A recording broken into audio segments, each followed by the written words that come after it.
Hey guys, Heather with Rafferty Refined, everything you need to refine your skills as a chalk painter.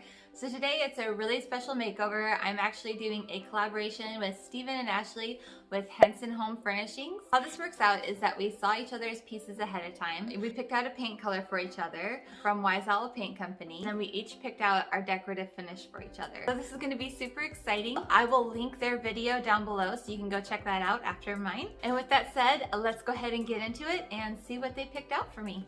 Okay, my friends, so this is the piece that we'll be working on this week. It's kind of like a vintage vanity / desk. It's in really great condition. The only flaws are that this tape has somehow become one with the piece. There's also a lot of stickers around the mirror on the inside where it flips up.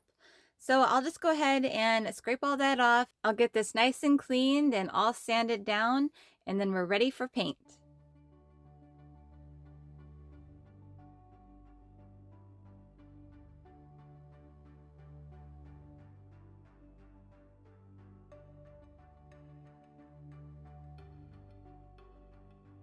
The drum roll, please. Here's my paint color, Blush by Wise Owl in their Chalk Synthesis paint line. So super excited to be working with this color. The one thing that always scares me yet intrigues me with the new paints is just how it's gonna lay. You know, how can I work with this? Can I still do the same techniques that I'm used to? Can I still work with it in the same way? That kind of thing. I'm going to be, oh my gosh, look. I thought this was going to be a little darker. I want this in like an eyeshadow. What do you think? Like a shimmer. Okay, let's get into painting. It's always a good idea to keep your project up off the floor. So naturally, we have the water mister and our brush, and then the paint. Just gonna mist the surface. Oh. It's going on really nicely so far. I might have used a little bit too much water. It's kind of seeping down in those crevices where the vanity opens up. But other than that, I'm really liking the feel and texture of this paint.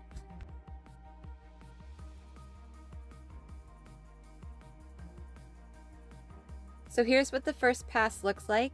And as you can see, there's some drippage down in those crevices. So all I'm gonna do is lift that up and make sure to get those before they dry to make sure that there's no buildup. I'm going to continue applying it in a few areas here so you can see how the coverage is with the first coat.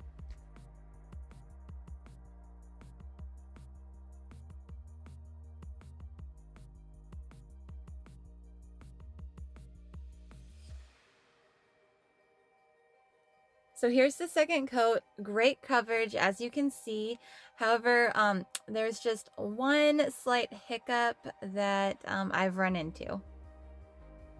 So probably up to this point, I just probably fast forwarded a lot of it and just showed you a few clips of me painting it pretty with a smooth application. Being in Georgia around this time of year, it's really starting to heat up.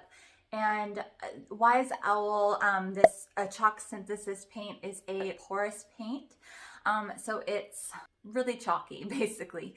And what's happening is that it's drying really fast while I'm applying it. And it's just, I'm kind of working against myself here. So basically the piece is screaming for texture versus a smooth application. So we're gonna have a little fun with some texture today. I haven't showed you guys a full-on texture piece yet, so let's get into it. We're going to saturate our brush, and we are going to be doing a stippling motion, which is just like that. You know, you're gonna use a brush that you generally kind of want to beat up, and then you're going to be using some natural bristle brushes.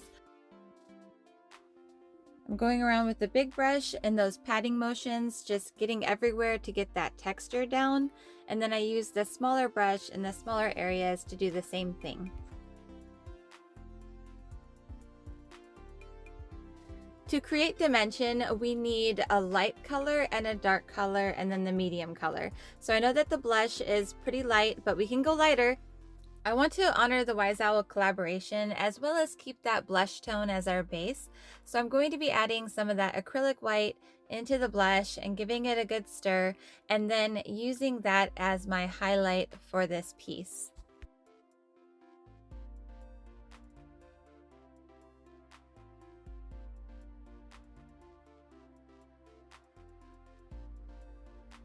Next, we need to make our low light. So I'm going to be adding in some of the black acrylic to the blush and making this kind of nice medium toned gray color. As you're watching me put this down, I want to remind you all to trust the process. So I know this looks a little dark, but it will even out, I promise. I'll be going around and adding in this gray color anywhere that I want some depth and dimension, and then you'll get to see how it all pans out if you keep watching.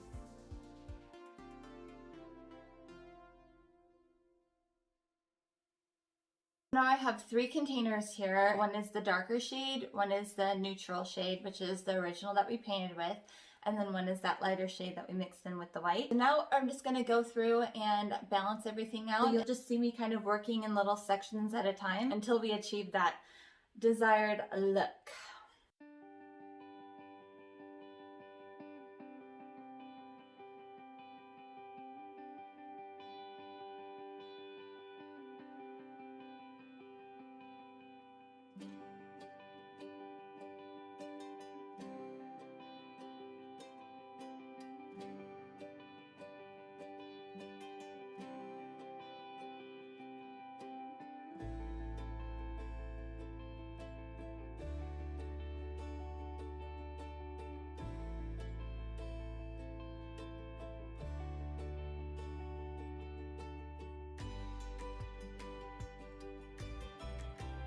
So what I want to do is add a darker color to even things out and give some things some dimension. I'm still going to be honoring the blush by the Wise Owl, so we'll use that as our base.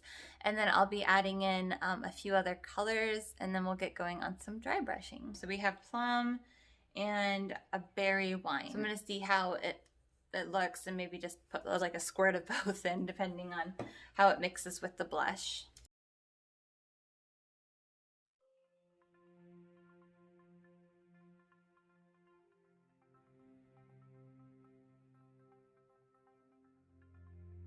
Take a little bit on the end of a brush. This is just one of those chip brushes that we've been using, but I cut the frayy bits off, which I find really useful for going along the edges when you're dry brushing.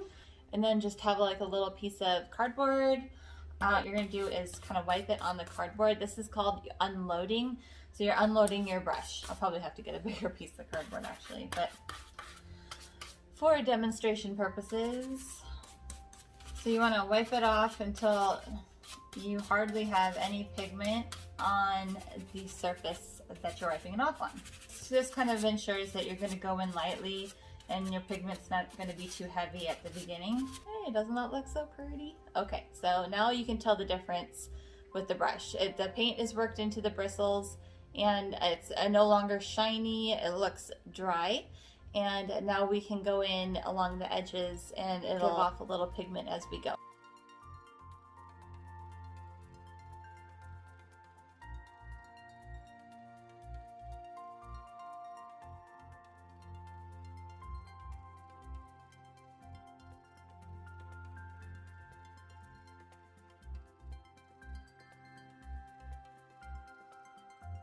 Okay, so right now we have this vanity on its back. Here's why. Remember at the beginning when we took the emblem off? Well, look what I got. She's so pretty and just a perfect fit for this piece. I'm going to do a little bit of dry brushing in that spot. It'll give it a little bit of shadowing and dimension when we go to lay on that emblem. To stick it on, I'll be using none other than Gorilla Glue. We'll be protecting our piece today with Annie Sloan's clear chalk paint wax. Because this is a textured piece, I'm going to be using a waxing brush instead of a cloth to apply the wax today.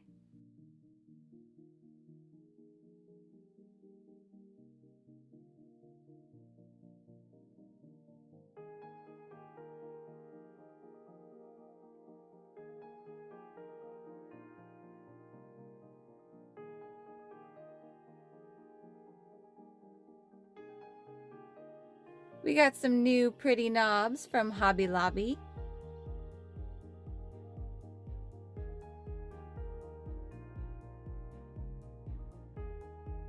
The decorative finish that they chose for me to do was a gilding wax with this vanity. So to complete this makeover, we're going to be applying some gilding wax.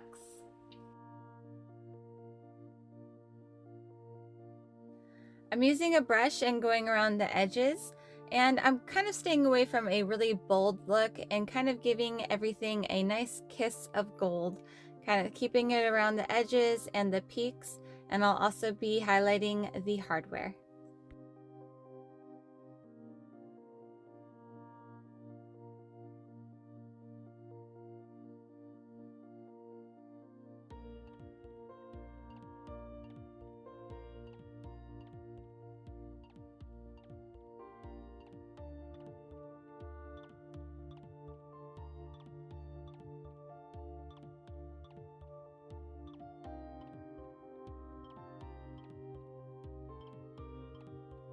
Okay guys, here it is. I really hope that you enjoyed this week's makeover. If you've seen me more than once or twice, go ahead and click that subscribe button and ring the notification bell so you can become part of the Rafferty Refined community. And do make sure to go over and check out Stephen and Ashley's video at Henson Home Furnishings. And while you're there, subscribe to their channel. I'm curious, what was your favorite part of this makeover? Would you like to see some different techniques and styles or more colorful, vibrant furniture? Let me know in the comments down below. I love hearing from my subscribers and what you'd like to see from this channel, and I'm always happy to deliver. Until then, it was a pleasure doing this video, and I'll see you in the next one. Bye guys.